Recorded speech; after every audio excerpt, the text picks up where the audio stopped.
अंतिम समय में जब पासवान जी बीमार पड़े तो इस चंडाल व्यक्ति हमारे किसी भी परिवार के सदस्य को उनसे मिलने नहीं। इस पर साक्ष्य है, जो जैसा कर्म करेगा वैसा फल देगा भगवान। यह है गीता का ज्ञान। ये सबसे बड़ी दुखद घटना। अंतिम समय में पासवान जी बोलते रहे पारस कहाँ है, पुलिस कहाँ है, घर के तमाम लोगों को खोजते रहे, लेकिन इन लोगों ने बहाना किया कोरोना के नाम पर और हमारे परिवार के किसी भी सदस्य को मिलने नहीं। नमस्कार, आपके साथ मैं रोहित कुमार। आप न्यूज फॉर नेशन पर। पशुपति कुमार पारस और चिराग पासवान के बीच जो मनमुटाव है किसी से छिपा नहीं है। दोनों एक दूसरे के जाने दुश्मन है राजनीति के अंदर में। जाहिर तौर पर एक दूसरे का चेहरा भी दिखना नहीं चाहते हैं। तमाम तरह की कोशिशें हुई इन दोनों को मिलवाने की, चाहे वो लोकसभा के चुनाव के पहले का वक्त हो या उसके बाद का, लेकिन ये दोनों मानने को तैयार नहीं है। हर कोई अपनी अपनी जिद पे अड़ा है। ऐसे में एक बार फिर से पशुपति कुमार पारस की तरफ से जो है चिराग पासवान को लेकर के जो है जमकर भड़ास निकाली गई है। बड़ी बात यह है कि पशुपति पारस ने चिराग पासवान के लिए जिन शब्दों का इस्तेमाल किया है वो पहली बार है। आपको बता दें कि रामविलास पासवान जब बीमार थे और जब उन्होंने अंतिम सांस ली तो उस वक्त जो है चिराग पासवान पर आरोप लगाया है पशुपति पारस ने कि उनको और उनके परिवार वालों को जानबूझ करके मिलने नहीं दिया गया। पशुपति पारस दरअसल लोजपा के स्थापना दिवस कार्यक्रम को जो है संबोधित कर रहे थे।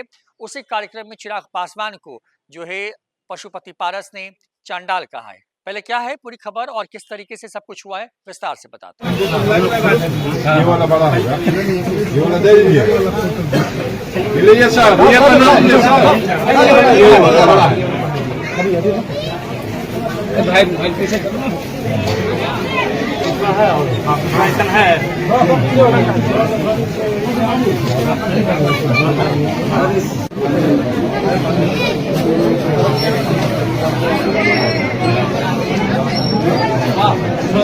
पीछे दे अंदर भी आए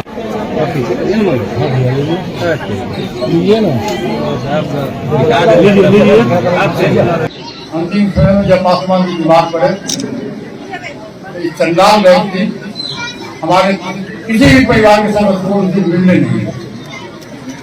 ये सबसे बड़ी दुखद घटना। अंतिम समय में पासवान जी बोलते रहे पारस कहाँ है, पुलिस कहाँ है, घर के तमाम लोगों को खोजते रहे, लेकिन इन लोगों ने बहाना किया कोरोना के नाम पर और हमारे परिवार के किसी भी सदस्य को मिलने नहीं। और उनसे कहा कि आपके खोजने मेरे को साथियों, इस पर साक्ष्य है,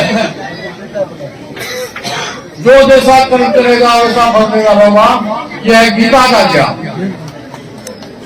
ये गीता का ज्ञान है। सत्य की विजय होती है। सत्य होंगे तो सत्य की विजय होगी। तो मैं अपनी बात को समाप्त करता हूँ कि समय बहुत अधिक हो गया। केंद्रीय मंत्री चिराग पासवान और उनके चाचा पशुपति पारस के बीच जुबानी जंग तेज हो गई है। पशुपति पारस की भतीजे चिराग पासवान पर भड़ास निकालते नजर आए। उन्होंने कहा कि चिराग पासवान ने अंतिम वक्त में बड़े भाई रामविलास से मिलने नहीं दिया। दरअसल चिराग पासवान के चाचा पशुपति कुमार पारस ने लोजपा के स्थापना दिवस पर पैतृक गांव खगड़िया के शहर बन्नी गांव में आयोजित कार्यक्रम में शामिल होने पहुंचे थे। इस दौरान उन्होंने बिना नाम लिए चिराग पासवान को चांडाल तक कह दिया। पशुपति पारस ने कहा कि इस चांडाल की वजह से ही वो अपने बड़े भाई जो कि भगवान के समान थे उनको अंतिम समय में देख नहीं पाए। उन्होंने दावा किया कि उन्हें और उनके परिवार के बड़े भाई से मिलने नहीं दिया गया। पशुपति पारस ने कहा कि कोरोना का हवाला देकर के उन्हें और उनके परिवार के किसी भी सदस्य को बड़े भाई से नहीं मिलने दिया गया, जबकि आखिरी वक्त में रामविलास पासवान परिवार के सभी लोगों को ढूंढ रहे थे। हाल ही में पशुपति कुमार पारस की लोजपा यानी कि रालोजपा ने मीटिंग कर कहा था कि एनडीए ने हमारी पीठ में छुरा घोंपा है, हमें तुरंत गठबंधन से अलग हो जाना चाहिए।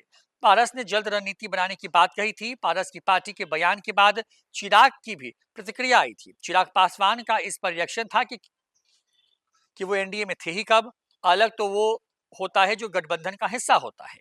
वो एनडीए में रहेंगे तब ना खुद को अलग करेंगे। एनडीए की किसी बैठक में उन्हें बुलाया नहीं जाता, फिर भी वो खुद को एनडीए का हिस्सा बताते हैं।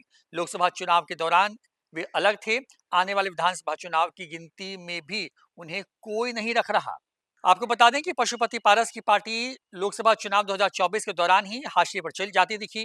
पारस से बीजेपी ने किनारा किया। हाजीपुर सीट को लेकर के चिराग और पारस के बीच तनातनी हो गई थी। यह सीट रामविलास पासवान की सीट हुआ करती थी। 2019 के लोकसभा चुनाव में हाजीपुर से पशुपति पारस चुनाव जीत करके गए थे। 2024 के चुनाव में चिराग अड़ गए कि वो उसी सीट से चुनाव लड़ेंगे। दूसरी तरफ पशुपति पारस भी अड़ गए। आखिरकार हुआ ऐसा कि चिराग पासवान यहां से चुनाव लड़े और जीते भी। चिराग इसके पहले जमुई से सांसद हुआ करते थे। एनडीए में 5 सीटें चिराग पासवान की पार्टी की। साल 2024 के लोकसभा चुनाव में एनडीए में चिराग पासवान की लोजपा रामविलास को 5 सीटें मिली, जिसपे चिराग पासवान की लोजपा रामविलास ने जीत हासिल की। तो दूसरी तरफ उनके चाचा पशुपति पारस की राष्ट्रीय लोक जनशक्ति पार्टी को एक भी सीट नहीं मिली और वो निर्दलीय चुनाव लड़ने का साहस भी नहीं दिखा पाए। तो बता दें कि चाचा और भतीजे के बीच की लड़ाई कोई नई नहीं है। लगातार इस तरह के बयान जो है एक दूसरे की तरफ से दिए जाते रहे। अभी हाल ही में लोजपा का जो दफ्तर था, जहां रामविलास पासवान ने करीब 24 साल पहले लोजपा की शुरुआत की या स्थापना की थी, उस पार्टी को भी पशुपति पारस के कब्जे से सरकार ने लेकर के चिराग पासवान की लोजपा रामविलास के हवाले कर दिया। उसका गृह प्रवेश भी चिराग पासवान ने पार्टी के स्थापना दिन के मौके पर ही किया। जाहिर तौर पर चाचा और भतीजे के बीच की जो लड़ाई है वो बिहार में लगातार बढ़ती जा रही है। ऐसे में आने वाले वक्त में विधानसभा चुनाव के दौरान इसका असर क्या दिखता है, ये दिखने वाली बात होगी। फिलहाल इतना ही। दिखते ही न्यूज़4 नेशन। नमस्कार।